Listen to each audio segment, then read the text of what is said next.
All right, let us review quiz number 5 in MIDI 1. Voltage-controlled oscillators are what actually make the noises in your analog synthesizers. You've probably seen OSC or the different oscillators on even the emulations of the analog synthesizers. So physical modeling synthesizers, they are known for being effective at emulating the actual physical sound waves, right? The vibrations, resonance, reflections, and other acoustic phenomena. Multi-sampling, on the other hand, that is where we use more than one sample to recreate the sound, right? So ideally you have at different volumes or maybe just different takes to do a single sampling emulation. Keyboards versus controllers. I think this comes up a whole bunch of times.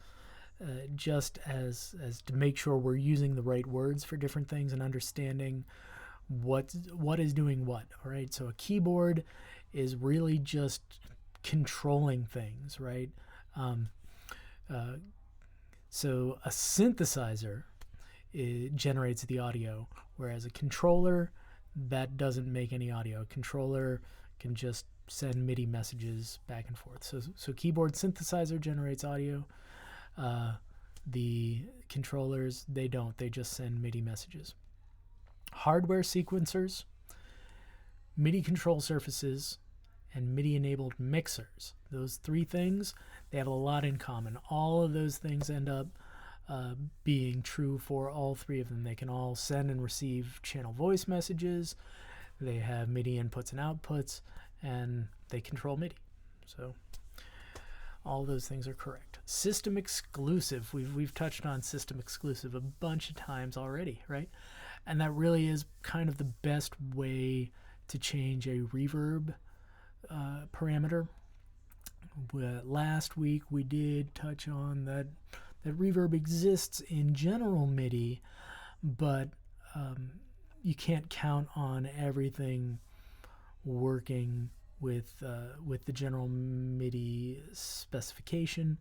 If you're in MIDI, you're probably best off using the brand specific sysx message for your reverb parameters. DAW. I use that word all the time. You're probably familiar with it already.